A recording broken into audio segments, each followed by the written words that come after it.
Good evening, everyone, and welcome to tonight's CE at Home Members Only webinar. I am Dr. Jeff Spears, Chair of the OAO Member Education Committee. Just a few quick housekeeping remarks before we get underway. In order to verify your full attendance at tonight's session, the time that you log in and out will be used to track your continuing education credit. Make sure you have logged in with your first and last name so that we can issue the certificate. I would now like to introduce speaker and course evaluation, head of communications, government affairs, and market access. Would appreciate sharing your thoughts on the quality of tonight's presentation. Mark is a member of sponsor and our leadership your CE certificate will be emailed to you to the implementation of strategies when you register for this session. The OAO will be submitting your CE credits on behalf of our interaction using the OE tracker number and key external stakeholders. If you've not provided the access of media spokesperson, please contact Wanda Bishop at the Mark's extensive work and with over 250 optometrists participating on this webinar this evening. In order for everyone to enjoy the session, to his current role, Mark served on the board of directors of several organizations. If you'd like to ask a question, as you've seen in some of the slides, please type community service agency and news circle. The speaker will select holds a Bachelor of Arts based on time availability from the University at the end of Western Ontario. Please note that we may not get to all the questions. His executive MBA and we'll answer all the posted of business in the coming weeks of the OAO member website. He lives in Toronto. Tonight's webinar was put together by 4 children. Your speaker tonight is an expert in her field. Dr. Hutnick is a full professor in the departments of ophthalmology and pathology at the Schulich School of Medicine and Dentistry. She is chair of research in the department and director of the Ophthalmology Basic Science Laboratory at the Lawson Health Research Institute and the Center for Clinical Investigation and Therapeutics. She earned her doctoral degree at the National Research Council, followed by undergraduate medical training, both in Ottawa, Canada. She then obtained her ophthalmology training at the University of Western Ontario in London, followed by a subspecialty glaucoma training under the mentorship of Dr. Paul Kaufman at the University of Wisconsin-Madison. She currently is a member of a number of editorial and research review boards. She supervises an independent program of clinical basic science educational research and collaborates with local colleagues engaged in health economics research. Her administrative roles have included faculty chair of the Summer of Research Training Program at the University of Western Ontario, as well as membership on the Faculty Clinician Scientists Committee, Medical Advisory Committee, and the Canadian National Institute for the Blind Mobile Eye Care Program, and is currently a counselor of the Canadian Glaucoma Society and co-chair of the Canadian Glaucoma Clinical Research Council. Her major research interest is focused on the pathophysiology and management of glaucoma with a sub-interest in ocular surface and macular disease. She has supervised and mentored in research more than 150 students at all levels of training, ranging from high school to graduate science and medicine. Her work has been presented and published both nationally and internationally and has been recognized with over 60 awards. She continues to have a keen interest in the development and novel of optimization existing treatments for patients with glaucoma. In addition to research, she is engaged in a number of initiatives such as creation of a multidiscipline low vision rehabilitation center in London, a multi-level microsurgical instructional course, collaborative models of dissemination of the Canadian glaucoma guidelines, and global partnerships in eye care between the Schulich School and key centers in China. Please welcome Dr. Hutnick. Well, thank you, Jeff, and good evening. I want to start, first of all, by thanking everybody who is online now. It's 8 o'clock at night after a hard day of work, so I certainly appreciate you all tuning in. Hopefully by the end of the hour, you'll feel that you've had some great value add. I can't help but thank the OAO and ALCON for making this possible, because I think it's essential that the dialogue between ophthalmology and optometry continue, and I think CME is a great way to continue with that dialogue. Well, everyone knows who's listening that the scope of practice for optometry has evolved and continues to evolve, and I personally think this is extremely exciting. I think working together collaboratively will be ultimately what's best for all of our patients. So tonight we're going to talk about managing glaucoma patients. I have been and continue to be on a number of pharmaceutical advisory boards, so I hope that means you'll feel it's a balanced presentation because I don't work with just one. So our objectives tonight are to look at ways we can optimize the medical management of glaucoma. Everyone who's listening has the potential to have a patient on maximally tolerated medical therapy. So we're going to look at how that can influence the well-being of the glaucoma patient as a whole. and I would like to introduce to you the concept of target safety. Now, many of us, I'm sure, are familiar with the concept of target pressure. When we meet a patient for the first time, or if we've been following a patient along for some time, we basically look at their risk factor profile. We look at things we can see on examination and things we learn from history. And that guides us as to what we think a safe pressure may be for that patient in terms of the disease itself, the optic neuropathy. But what I often tell my residents is when we're treating a patient, keep in mind we're not just treating the eyeball. We're treating the patient as a whole. So the treatments that we give to a patient have to keep in mind that they have to be tolerable and safe not only on the eye, but safe with respect to the patient as a whole. So that's the target safety concept. Now, as we go through this case, I don't want you to think that you're here on a Wednesday night at a CME. I want you to really picture this patient in the chair in front of you, because she could be your patient. And also, I want to tell you, she's a real patient. I didn't make her up. So she's a 77-year-old female. She's been widowed for 2 years. She lives alone. She is fiercely independent. In fact, one of her greatest fears is that she will lose this independence. For a 77-year-old female, she's systemically well, and she's basically on no systemic medications for diseases other than her eye. And she comes to you very concerned about her eyes. In fact, she has requested a second opinion. Now, I don't know about you, but usually when I meet a patient for the first time and shake their hand, they're usually smiling. But this patient, when I walked in the room, was already crying. She was very frightened that she was getting worse, and it wasn't because of how she could see, but rather it's because of how she felt and how her eyes looked and how her eyes felt.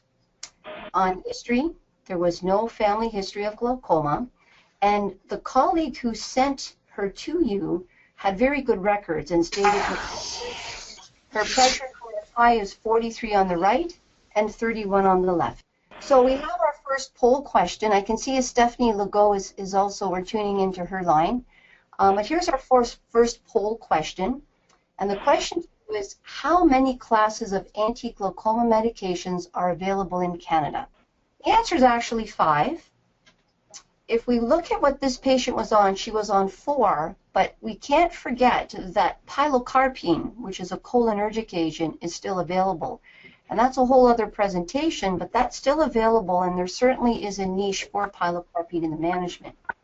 But quite typically, I think most of you are thinking right, because we typically have patients when they're on maximally tolerated medical therapy on a prostaglandin, which she was on, an alpha-2 agonist, brimonidine P, which she was on, a beta blocker, timolol, and a carbonic anhydrase inhibitor. She was not only using this topically, she was also on this orally. The last ophthalmologist had placed her on this.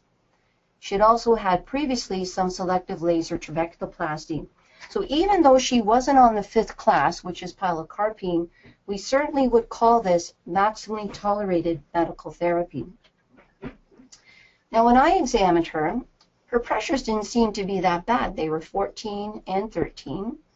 Now, normally, if we were live, I'd be looking you in the eye and asking you what you thought about her corneas, but I can tell you these central corneal thicknesses were average.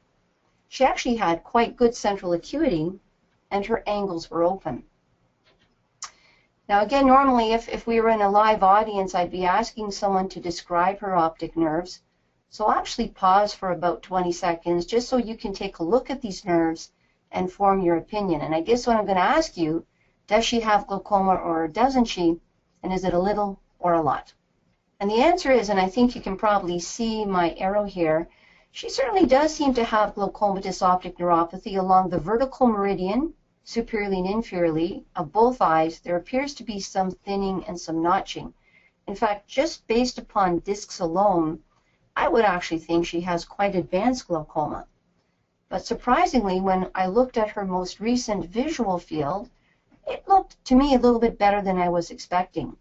Now, what I tell our residents is there's lots of information on the 24-2 CETA standard, and by the Canadian Ophthalmological Guidelines, this is considered the standard. It's the recommended standard. Doesn't mean you're below the standard of care if you don't use Humphrey 24-2 CETA. You can see that you would call this, you go right to the pattern deviation, and you see she has an inferonasal defect that looks to be there. Now, keep in mind, though, when you look at the reliability indices, they're kind of borderline. And I can say that I've seen some pretty convincing visual field defects because the reliability indices are borderline. But that being said, it does seem that there is something going on here. Again, these machines are pretty clever. They kind of tell us things, but sometimes you can be fooled. And that's a whole other seminar we can have about when to be fooled about our diagnostic testing. Left eye, similarly, she seems to have an inferior defect developing. But again, her reliability indices are a little bit borderline, and we do have this little message. So again, borderline reliability can give you a visual field defect, but this one's looking a little bit convincing for a number of reasons. Now, one thing I like about Humphrey is that you can purchase the progression analysis software. It can be either event-based or it can be trend-based. And when you look at her trend-based analyses, you certainly get a hint that she was stable for many years, but all of a sudden, something seems to be going off the rails her. And if, in fact, you look at those most recent visual fields, yes, her reliability indice is not the greatest, but it looks like something's happening inferiorly. And I wouldn't be surprised because her optic nerve certainly suggested she has a problem. Now, it doesn't really matter what RNFL technique you use, and there's no question, whole other lecture if you invite me back. OCT is getting the fair share of the market, but HRT historically initially was the one that was set up for glaucoma because it had the strongest normative database historically, and that's why it kind of took hold in glaucoma, and plus its progression analysis was quite good. Now, it's a tomographic, so it's a tomographic analysis, which means it's like a relief map. It looks at the hills and the valleys, whereas OCT is tomographic. It looks at how deep, looks at what's going on when you go into the depths of the RNFL. That being said, it really doesn't matter which one you have, but the recommendations of the Canadian Society is that you certainly have one of them. It's recommended. It's not imperative for the standard of care. And if you look at how this has gone from 2009 to 2012, it looks like things are getting a little bit worse. The first time she was compared to a normative database in England, but the second time she was compared to herself. And it does seem that things along the vertical meridian are progressing based upon this analysis. So what was interesting to me is, I often tell patients as well as my trainees, it's very difficult to make any judgment about glaucoma as a snapshot in time. That day they see you for the first time, glaucoma is more of a journey. It's not a snapshot. But based upon the excellent data I was able to receive, it seemed like she had been stable for a relatively long time until about the time her husband died. And that caused the other treating eye care professional to ramp up her therapy. But what was interesting is he had never caught her pressures to be higher than 20. And when I asked her what was bothering her the most, she said since starting those pills, she has really felt unwell. So here's a key part when we talk about target safety. She didn't come to me because she could feel her optic nerves getting worse or her visual fields getting worse. She was really frightened that she was getting worse because her eyes were becoming progressively more irritated the more medications that were being added. She equated the irritation with toxicity. In fact, she told me she thought her eyes were toxic. And because of that, she tearfully admitted to me that she wasn't taking her drops the way she was asked. But when I told her there are options to get yourself off drops to reduce the dependency on eye drops, she adamantly refused. So here's our next poll question. And this is one where I really want to get your impression. You don't have to be shy about answering because I don't think there's really one right or wrong answer. And it's, which class of anti-glaucoma medications do you think causes the most ocular surface irritation? While we're switching back to my slides, I can tell people that every single eye drop can cause burning, stinging, and blurred vision for at least 2 minutes after installation. And depending upon the patient's ocular surface, almost every one of them can be irritating. In fact, again, a whole other lecture that I give, If patients have an ocular surface problem, which more than 70% of people in this age group do, every eye drop will be irritating. So again, whole other lecture, but something you can do perhaps even better than most ophthalmologists do is manage that ocular surface. If they're already having an ocular surface or tear film problem, they're sitting ducks for not liking anything that you give them. I certainly do have my impression. We'll get into that. You'll know later by what I say, but I would agree with you that the alpha-2 agonists, they tend to cause quite a bit of irritation. But sometimes with some patients, the others are just as bad. So here we have our patient, and she's there in our chair now. We have to decide to do something now, and we also have to have a plan for the future. But what I always say with glaucoma, it is a journey that what we do now and in the future very much depends upon what has happened to date. And it's very important to take those very exquisite history details because patients, as you know, don't always offer them to you unless you ask. So this is the traditional treatment paradigm, and I suppose if I was in your shoes having a evolving scope of practice and managing these patients, I would probably be most comfortable with starting out with the traditional treatment paradigm. But the point I want to make about this slide, whether you do medications or laser trabeculoplasty or surgery, either ab internal microinvasive or ab external filter, what all of these treatments have as their goal is to lower pressure. That's the goal of everything we do with our glaucoma patients. So in the traditional treatment paradigm, you start with medication, you add. When either the patient fails that or becomes intolerant, you usually progress to laser trabeculoplasty, and when that fails, you go on to surgery. Now again, whole body of literature and lots of CME we can do of the merits of doing laser trabeculoplasty earlier, but there's no question that this is still a well-established traditional treatment paradigm, and there's certainly nothing wrong with it. The goal for all of us is to get that pressure down. That's the only thing we know that's truly effective in the treatment of glaucoma to date. So if that's the goal, this is almost a rhetorical question, but we're going to get into if you think, if it was your eye, what would be the ideal first-line drug and what features would it have? So the poll question is, what do you consider most important when prescribing an eye drop for glaucoma? 75% are saying that IOP lowering. Yes, very good. But I'm glad that 25% said something else, and we're going to get into that.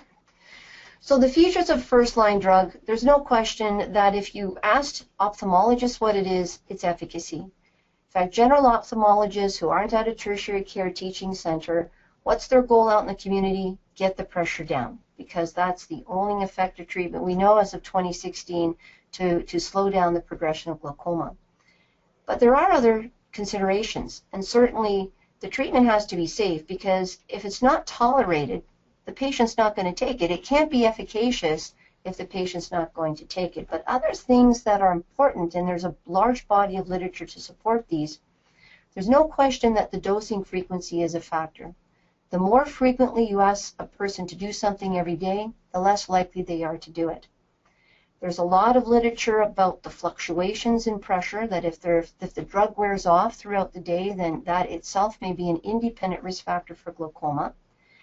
Patients, as you know, do strange things, and not everybody is awake at nighttime before they put their drop in. So if you had a drug that could be taken at different times of the day, depending upon the patient's schedule, that would be ideal. Large amount of literature on preservatives. We'll get into that a little bit. And there's no question that we're now in a cost-based era of medicine. It's not just evidence-based. So cost not only to the patient, but to the healthcare system. I did a research study that showed some patients didn't take their eye drops because of the $6 copay. That was enough of a deterrent for them to use their drops on a regular basis. This is a whole other lecture that I give. The minimal research that is available on generic medications show that particularly the prostaglandin agents aren't stable once you open the drops. So I'm a strong believer that if you can offer brand name to your patient, you do everything you can to keep them on brand. So efficacy is number one, but think about it, for those of the 25% who chose something else, if the drug is not tolerable, if the dosing schedule is not reasonable, and if it costs too much money, the drug can't be efficacious because the patient won't be compliant. So again, the whole target safety idea, you can't reach target pressure if you don't consider some of the things that contribute to safety. Now again, there's a large body on this, but studies such as this looked at what are the factors that influence compliance. And no question, once a day is better than twice a day, which is better than 3 times a day. If the therapy is too complicated, you've got 3 or 4 different bottles of eye drops, the patients get confused, and even the smartest patient can sometimes find it difficult to be compliant. If something's unpleasant, human beings just don't do it, even when they know it's good for them. But this is interesting, and this is where I think the collaborative model between ophthalmology and optometry can be very effective. The more frequently the patient hears the message, the more likely they are to be compliant. So the frequency of the visits, whether you're sharing with an ophthalmologist or not, are very important. And this is interesting. If the patient doesn't like you, they're less likely to be compliant with what you say. So again, side effects, just a word on this, they can be local or systemic, and they can be acute versus chronic. And when we talk about contraindications, some of you may be aware of restrictions for beta blockers and carbonic anhydrase inhibitors. I was just on a national expert panel where we've actually loosened those contraindications up, saying that beta blockers may be safe in certain types of patients, as well as carbonic anhydrase inhibitors. And we'll explore that with some of the poll questions now. First of all, poll question addressing a topical side effect. Which of the following is not a side effect of prostaglandin analogs? 57% is saying C, 40% is saying E. Excellent. So if we go back, another one is a poll question, but you're very smart. Mydriasis is the correct answer, but it's very easy to understand why you would select enophthalmos. Believe it or not, they've now located prostaglandin receptors on orbital fat, and in patients who are on them chronically, they can actually get enophthalmos, which is a little bit startling. And you'll actually see a picture of my patient soon. I'll show you a picture first. So the answer is mydriasis, and a chronic prostaglandin use can cause enophthalmos. So again, if I click to my next slide. So that addresses a topical side effect, and primarily prostaglandins, the reason why they're considered a first-line drug is not only their efficacy, but they have very little in terms of systemic side effects. Most of their side effects are all local. Now, some of these are shocking and still a deterrent for some patients, but at least they don't have big systemic side effects. I'm just waiting to click on my slides. Okay, we can go right to this poll question. Which of the following is not a systemic side effect of beta blockers? Okay, the answer actually is tachycardia. Beta blockers tend to slow down your heart rate instead of speed it up. And it's interesting, we as eye care people don't usually ask people these things, but gosh, if you ask, it's amazing how many people will say, well, you know, you're right, since I started that eye drop, Dr. Hutnick, I've been depressed. And believe it or not, men do get impotence and decreased libido. And again, we don't usually ask, but indeed that is one of the side effects in people who are sensitive. Talking about dosing schedule, obviously once a day is important, but you have to make sure if you're doing something once a day that you do get that 24-hour control. So there's a large body of evidence to suggest that fluctuations in intraocular pressure can itself be a risk factor for glaucoma. So efficacy wins out the day, but when you're wanting efficacy, it's very useful for you to know which class of medication can get you that. And I can tell you as a monotherapy, the best you can hope for from baseline is about a 25 to 30% from reduction from baseline. So if you look at all of the classes of drugs, they're all good. But the one class, and another reason why your prostaglandin analogs are first line, is that as monotherapy, once a day dosing, they can get you to that 25 to 30% from baseline. But the question is, if you're only giving something once a day, how do you know it is working over the 24 hours? And the next poll question kind of explores, you know, how much can pressure fluctuate? And now this is in a glaucoma patient. The poll question is, in a patient who has glaucoma, untreated, this is an untreated glaucoma patient, how much can the intraocular pressure actually fluctuate over a 24-hour period? Yeah, so quite startling, and we can flip back. The answer actually is E, 10 to 15 millimeters of mercury, which means the patient's pressure can be 10 in the morning and 25 at night. So I'm now going to show you some evidence to support some of these things we've been talking about, and then we'll get back to our lady, the patient, to see how she did and what we had to do. So, believe it or not, Stephen Drance, he is still alive. He's a professor emeritus at the University of British Columbia, still sharp as a tack, well into his 80s. His work is considered international and groundbreaking at the time. Back in the 60s, he found that your pressure in your eye does fluctuate. Even when they were on treatment, now back in the 60s, this was pilocarpine 4 times a day, but on treatment, pressure would fluctuate almost up to 8 millimeters of mercury, and in untreated patients, pressures could fluctuate up to 11 millimeters of mercury over 24 hours. So this is just not our patient, but this is another patient I want you to consider, your patient. When you met the patient, the pressure was 28 millimeters of mercury. You started that patient on monotherapy prostaglandin. You saw the patient back because you're managing this patient on your own. Pressures were between 18 and 21. You were happy with that. That's your 25 to 30% from baseline. But on the 4th visit, you saw and measured a pressure of 26. And the question, and this is a question I'm going to ask you, if we were in a group, I'd be asking you, and for someone to give an answer, would you adjust the therapy? And when you ask this in a group, most people would say yes. If the patient came back with a pressure of 26 in their office, they would adjust the therapy. But what's interesting is there's many studies like this. This is the so-called Hughes study. They did a simple study where they measured pressures throughout the time that a patient would be seen in a clinic and over 24 hours. And what was interesting, when they looked at the mean pressure, there was no statistically significant difference between clinic eye pressure and 24-hour. But when they looked at the range, they found at nighttime some patients were peaking as high as 5 millimeters of mercury higher. So the thing is, at nighttime, they weren't catching some of those patients who were peaking. In fact, once they knew this was happening up in a significant number of patients, they actually went on to incisional surgery, because once the doctors found out that the patients were really having these pressure spikes at night, that was what prompted them to advance their therapy. But if they hadn't done the study, they wouldn't know why those patients were progressing, because they wouldn't be able to pick up that peak.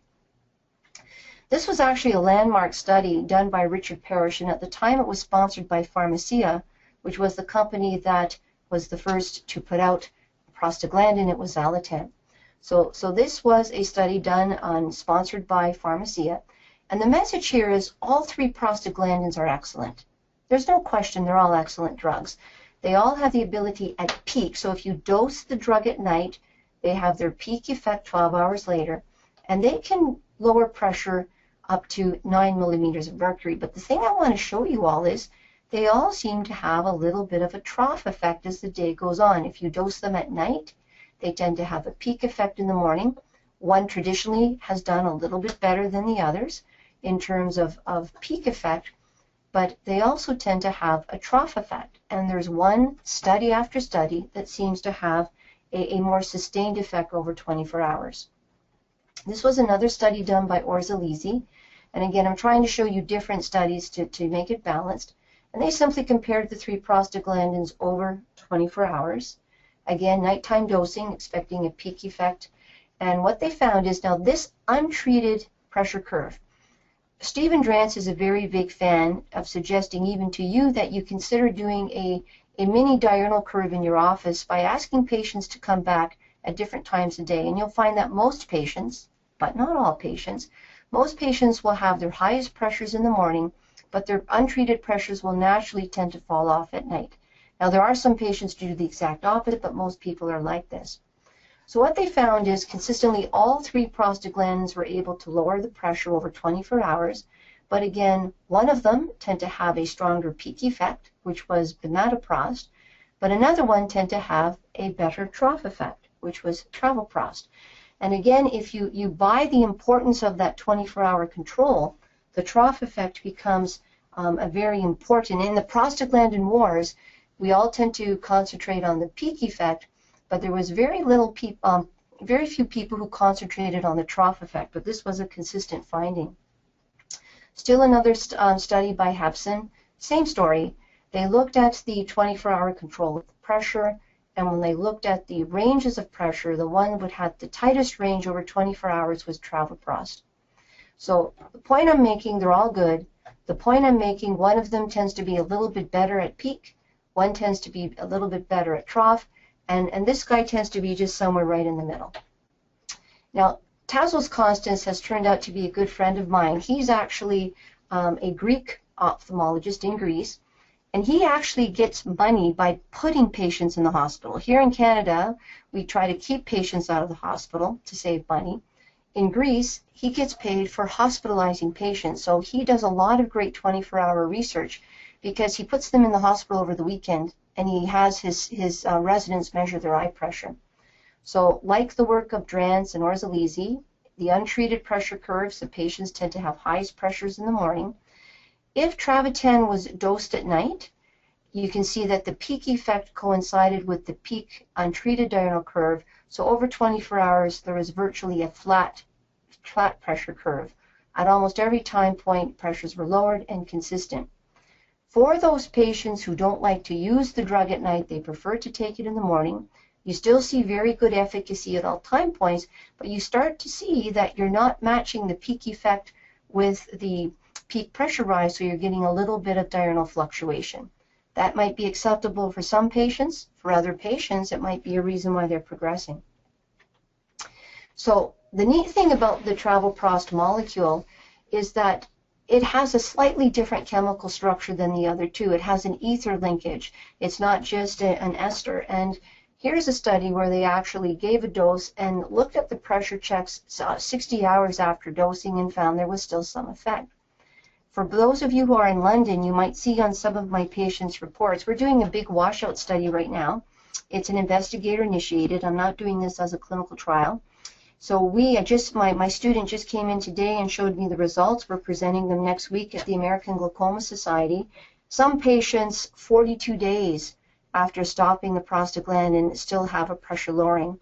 So what I'm finding is that not all patients, but there's a non-insignificant number of patients whose pressures seem to be lowered even 42 days after being on a prostaglandin for 6 months, which is intriguing. This is another study done by Rob Gross. What he's showing here is 60 hours after dosing, up to 70% of the patients still have the full effect of the Travatan, and 30% have lost it. But I think the most interesting part here is that this is an identical finding whether or not the preservative is in the eye drop. And the reason why that's important to you, some people have used this whole benzalkonium chloride as a marketing tool, marketing agent, and some people have suggested that you need the benzalkonium chloride for the drug to get into the eye, to penetrate. Well, at least in the case of travoprost, it doesn't seem to be true because the preservative-free seems to be just as efficacious as the BAK-containing drug. So I want to share with you briefly a study done by my good friend and colleague Katie Burt in Toronto. And she decided to do this study based upon results from way back in the 1990s. This fellow Baudouin actually took little specimens from the surface of the eye of patients who had been on eye drops and found there was low-grade inflammation. And indeed, for those of us who are treating glaucoma, you know that we probably do cause low-grade inflammation in some eyes. So based upon that finding, this fellow Pizzella, he was able to get his hands on preservative-free pilocarpine and timolol. And what he found was all of those things that patients complain about, if you were to take the BAK out, you would reduce the percentage of patients complaining of these findings. Now, the other point, though, to make here, you don't get rid of all of these complaints. So it's not all because of the BAK, but certainly the presence of BAK seems to increase the percentage of patients who complain of these things that will make the patient call your office and ask you to see them at 5 o'clock at night. So what she did is she basically took patients who had been on 1 to 5 eye drops, and she looked at the time to failure in patients who had undergone trabeculectomy. In a nutshell, this is a Kaplan-Meier curve, and when you go down the hill, it means you're going on to failure.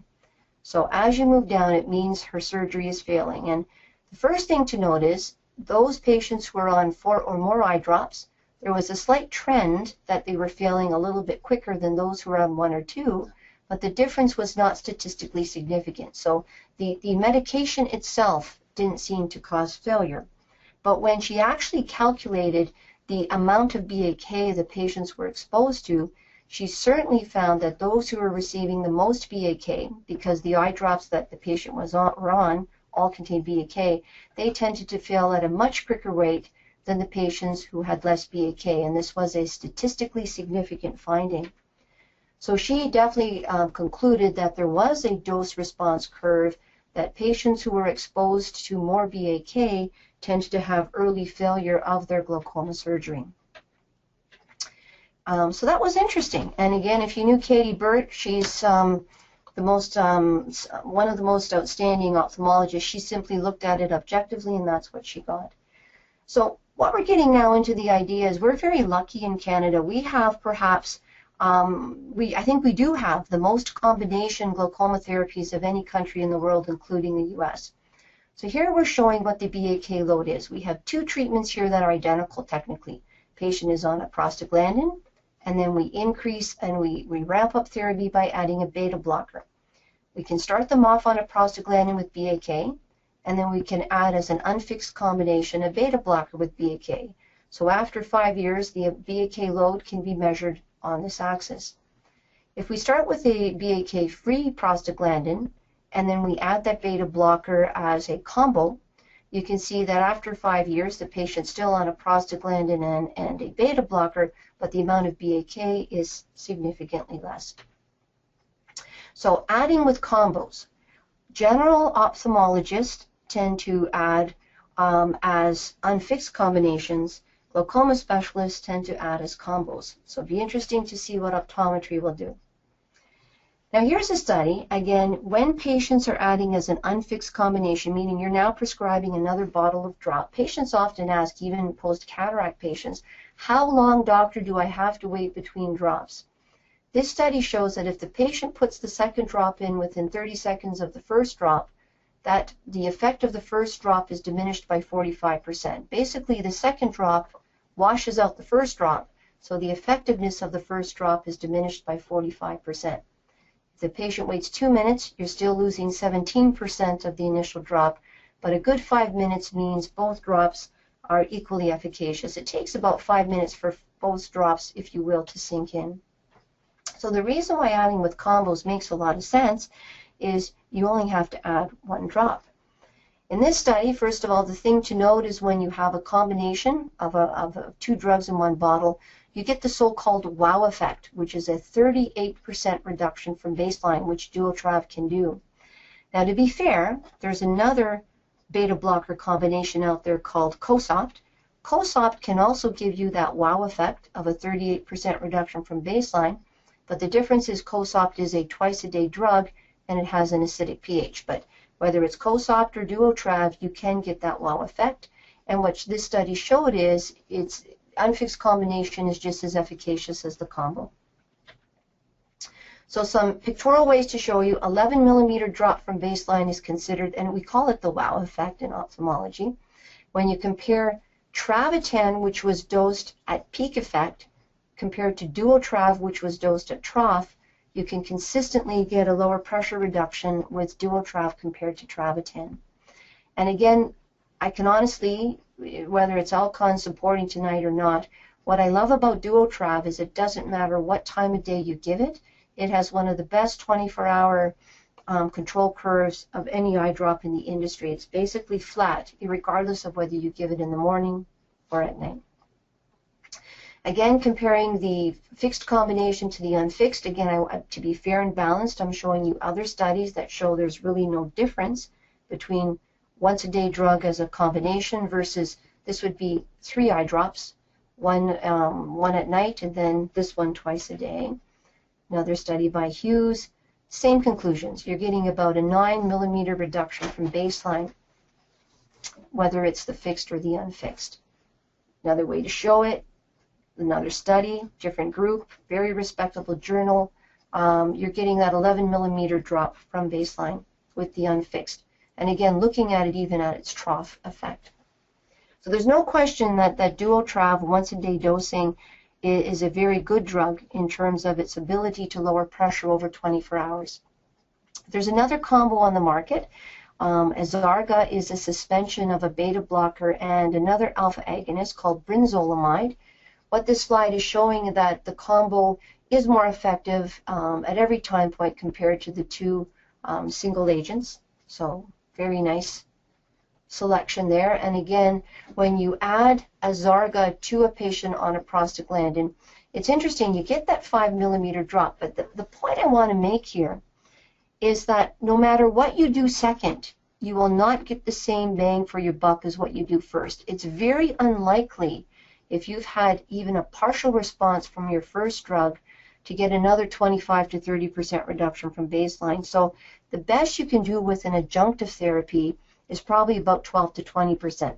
And that's true even with SLT. You sometimes hear people saying, well, SLT, laser therapy, doesn't work. Well, again, if you do anything later in the treatment paradigm, you're going to get less of a pressure reduction, whether it's adding an eye drop or whether it's doing a laser.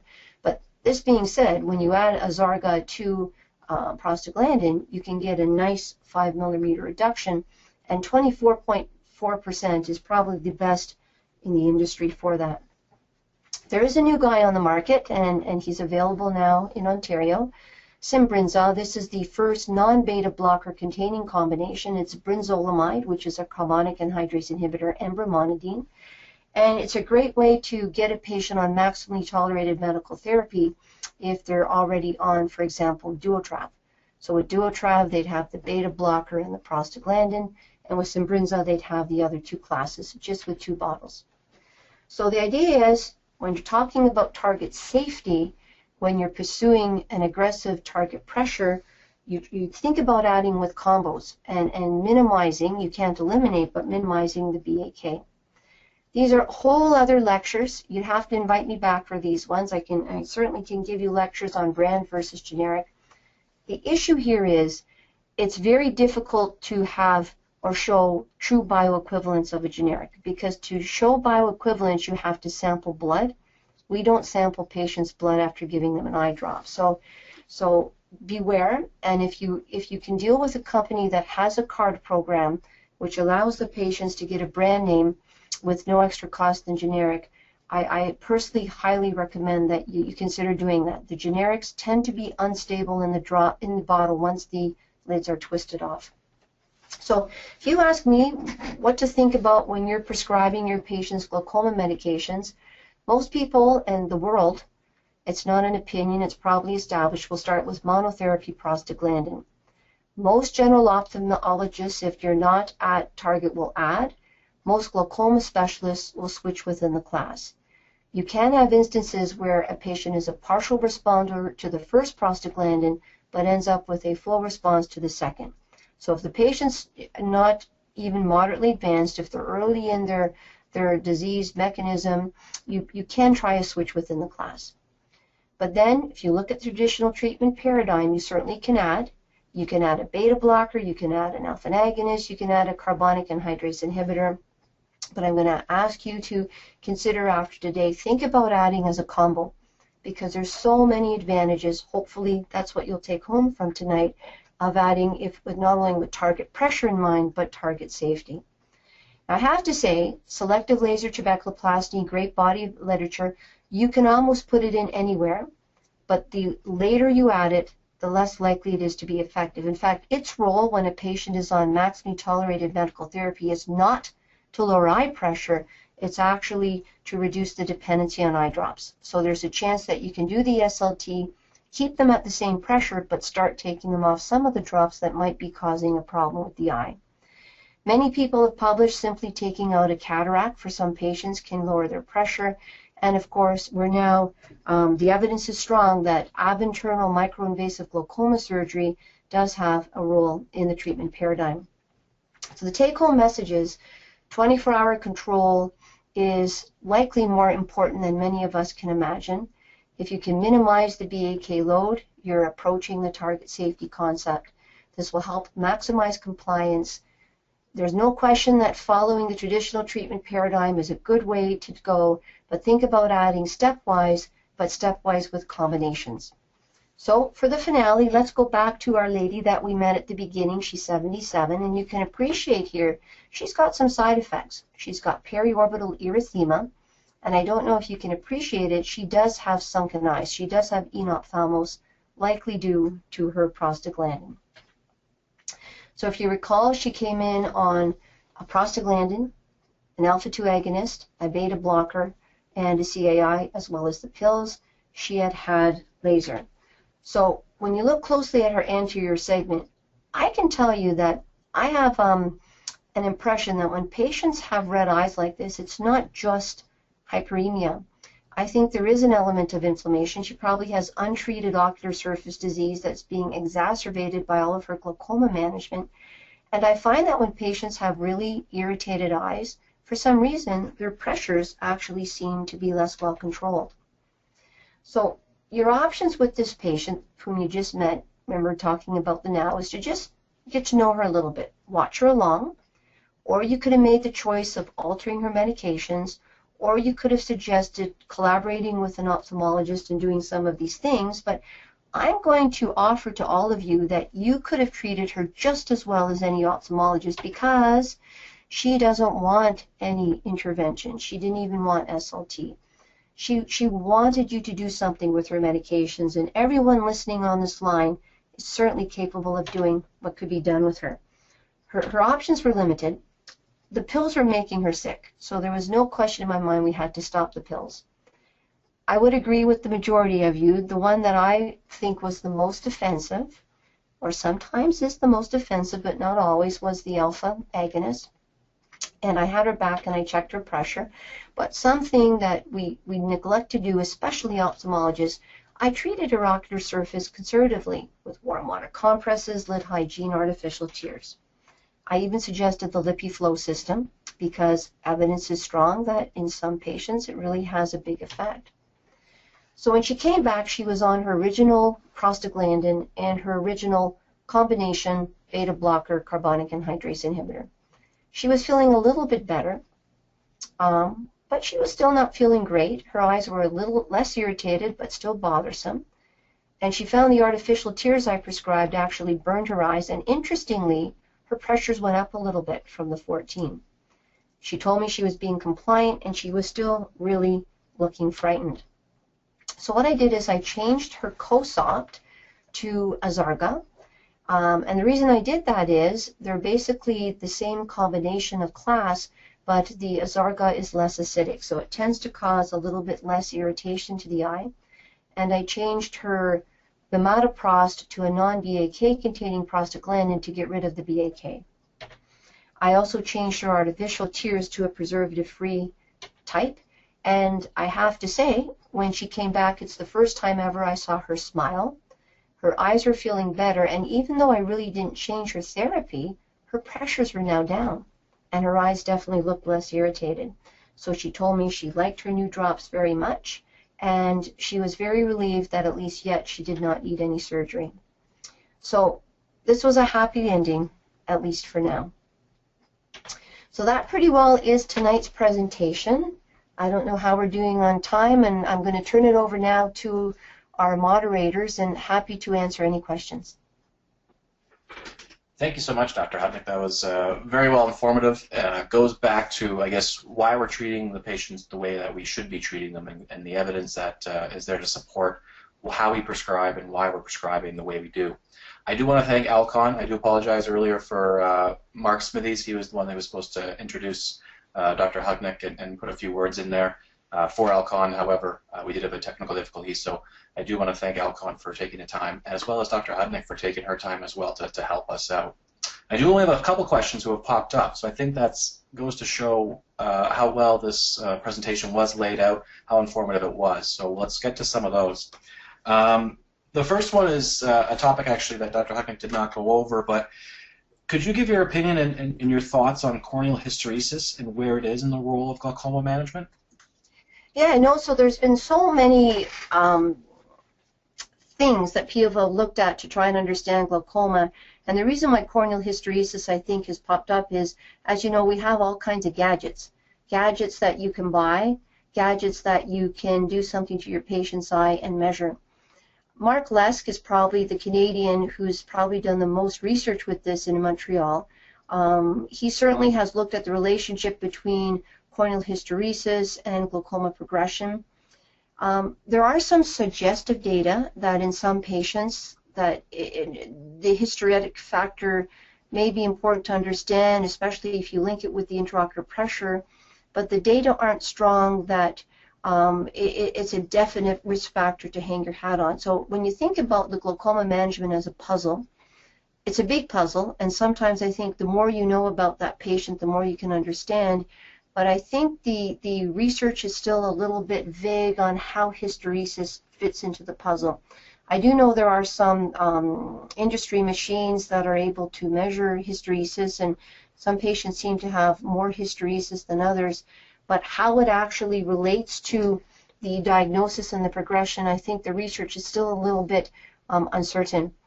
Just because it's uncertain, though, I don't think there's any reason to say it might not be important, but I think people just don't really understand yet what its role is. So that's a very unsatisfying answer, but I am going to the AGS next week, and I'll keep my ears open and see if there's been any breakthroughs. That's great. One question I guess I'll probably answer, and I feel like this question was answered within the question, but when it was, can we RX Simbrinza, I guess, as optometrists? And I think within the question, you answered it as well, but I'm sure there's other people also asking the same thing, because you wrote it's not on our list. Dr. Hudnick, I don't know if you're aware, but as optometrists in Ontario, we have a specific list of medication that we are able to prescribe, and if unfortunately anything new comes out from when that list was developed, we are technically not able to. Simbrinza, to my knowledge, is one of those medications that came out after our list was published, so we are not able to prescribe it, as well as Azarga. Comagan is on there, so that's one of the combinations that we can do, as well as Duotrav and Zalocom, but I do believe you answered your own question with that. Hopefully that will change. Yeah, and I guess my answer to that is, though, I understand we certainly are in a cost-based era of medicine, and we're in a regulatory era of medicine. But if you truly think something is better for the patient, hopefully there will be an ophthalmologist in the area that you're at a collaborative relationship with that would make something like that facile until the college regulations catch up. Because there certainly are. I've been impressed with Simbrinza. It's gotten myself out of a pickle. And again, it was niched initially to be thought of as patients in whom beta blockers were contraindicated. But let me tell you, and it's out for review now. So we've recently updated the Canadian Glaucoma Guidelines. They were published in 2009 in the Canadian Journal of Ophthalmology, and an expert panel met probably in the fall, and we revised them. So it's a manuscript that we've put together for publication. And in it, if we looked at all of the literature, now the suggestion is that beta blockers may actually be okay in patients, even with airway issues and heart trouble. What you have to do is, if you feel you're really in a pickle and you want to put the patient on a combination that you know works well, as long as you document on your charts that you're aware the patient has asthma, you're aware the patient has COPD, you discuss with the patient the potential side effects. You talk to the patient about punctal occlusion to minimize the systemic absorption. Our Canadian guidelines are going to say it's actually okay to try the patient on a beta blocker with close monitoring. So the point I want to make there is Simbrinza is not just for a patient you don't want to give a beta blocker to. I think Simbrinza is a great way to step up your therapy by doing it with just a well-tolerated drug twice a day. That's great, thank you. This one, some of the slides in tonight's presentation, I guess, pointed that mid-morning pressures, IOPs, between about 9 and 10 were peaking. The San Diego sleep lab study suggested maybe earlier morning before awakening is when it would peak to be the highest. Do you have any thoughts on that? Do you think there's any correlation with blood pressure? Mm-hmm. Yeah, there was a nice study done by Quaranta as well, where they did the exhaustive 24-hour eye pressure measurements as well as the blood pressure measurement. That's probably the one we cite the most. His name is Quaranta, Quaranta. Another group, Bob Weingrub and SIT out in San Diego, they've done some great studies too. So I know what the studies you're referring to. Some people feel that when your cortisol peaks, which about 6 o'clock in the morning, there's some relationship between that and awakening, that they may peak. But a lot of these studies that were done, and Tassos Constance really has done study after study, it seems that in many of the studies the peak is a little bit later. The answer is, I think some patients peak slightly different. There's probably a range. Sometimes studies do suggest that it's on awakening, sort of 6 a.m. with cortisol. So I think there is a variability, and that's why the studies demonstrate the variability. But there's definitely also a relationship, some people feel, between the diastolic nocturnal blood pressure and the glaucoma. In fact, the study by Carranter showed that the classes of drugs that can affect your adrenergic nervous system, which are the beta blockers and the alpha-2 agonists, those drugs should be avoided in people who have an issue with perhaps blood flow and normal tension glaucoma, because they tend to have the greatest effect upon causing nocturnal hypotension at a time when the eye pressures are peaking. So the suggestion is there that they may actually be not the best for patients with normal tension glaucoma. So yes, certainly in normal tension glaucoma, I sometimes order an ambulatory blood pressure monitor for the patients, and it's amazing how low some patients' diastolic, systolic over diastolic pressure goes at night, and the treatment of choice would probably not be Combigan because that one has the greatest effect upon even lowering the blood pressure at night. So I don't know if I've answered your question. There definitely is a relationship in some patients between low blood pressure. In fact, if you look at some of the big studies, the Rotterdam study and some of the big population studies, I often say to my patients, blood pressure and glaucoma is kind of like mama bear. High blood pressure is bad, and low blood pressure is bad. You just kind of want blood pressure right in the middle. In fact, sometimes family doctors are over-treating blood pressure by giving every patient over 50 an antihypertensive based upon a consortium that was done in October 2008. And actually, there is such a thing as over-aggressive treatment of blood pressure. And one thing you can do for your patients, if they're on a blood pressure pill and you think they're progressing at low pressures, just see if they're dosing their blood pressure pill at nighttime. You might want to work with the family doctor. I never tell patients what to do with their blood pressure pill, but I certainly send a note off to the family doctor saying, hey, you know what? This patient's glaucoma is getting worse, and I don't find their eye pressure to be out of control.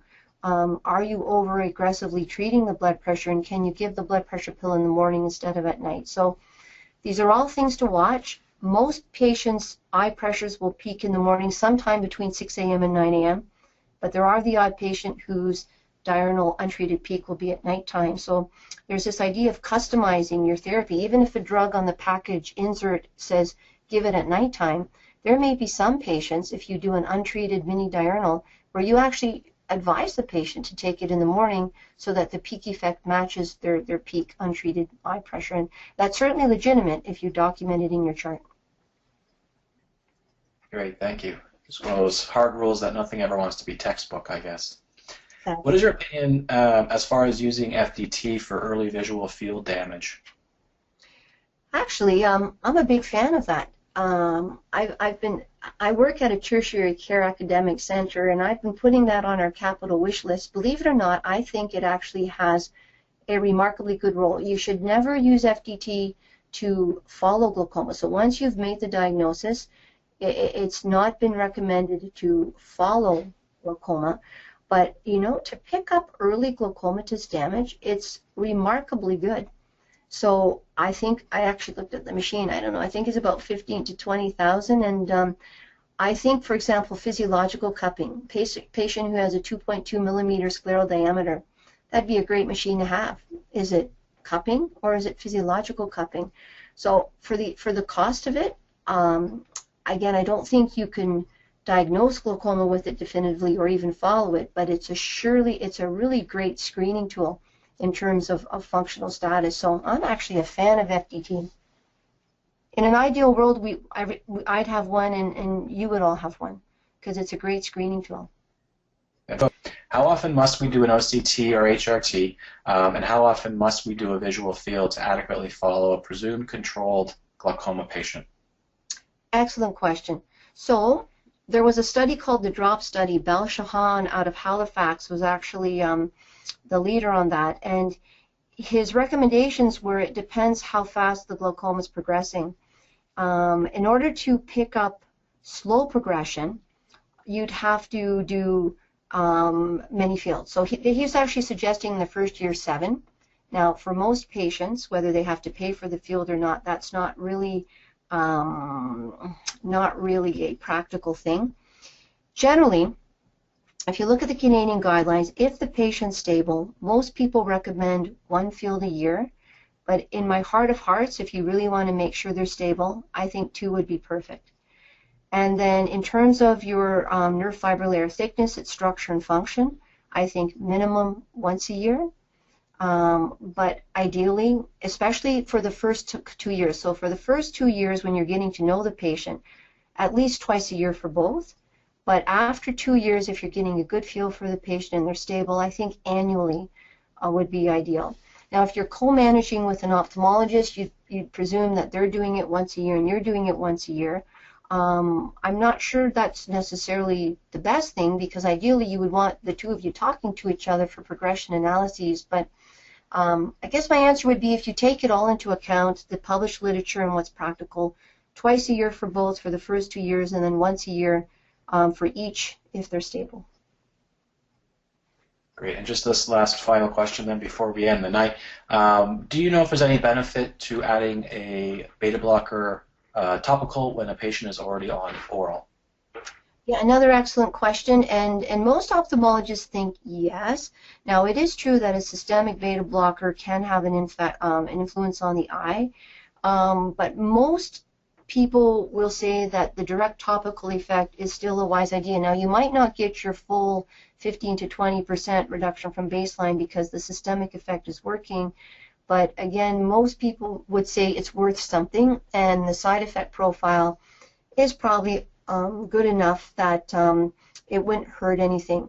But of course, what you would do is what all of us would do. You would do it and I would do it. We'd put them on the drug, get them back, see if it's doing any good at all. But keep in mind, beta blockers of all of the classes are the most prone to tachyphylaxis, which means that at the receptor level, they could work for a while and all of a sudden, for no apparent reason, they stop working.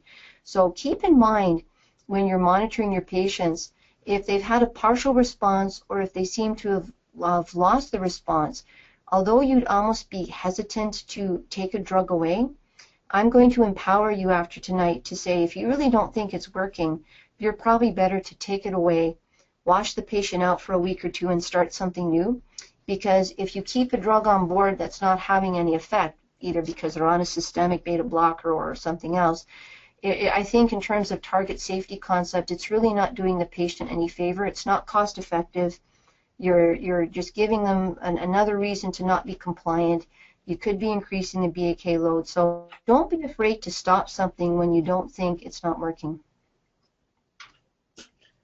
Great. Thank you so much, Dr. Hutnick. I want to thank you once again for taking the time to teach us about your passion in glaucoma, as well as your field of just expertise. This is very informative. I'd like to thank our sponsor once again, Alcon, and just to all the OAO members out there who are listening, registration is open for our symposium, which will be held in April. Stay tuned to hear more about that, as well as some of the events that are becoming. Everyone, I hope everyone is already home. If you're heading home in this weather, please be safe and enjoy the rest of the winter. Yes, and I'd also want to thank the OAO, Alcon, and all of the 250 plus people who are on tonight. I really appreciate it. Thank you.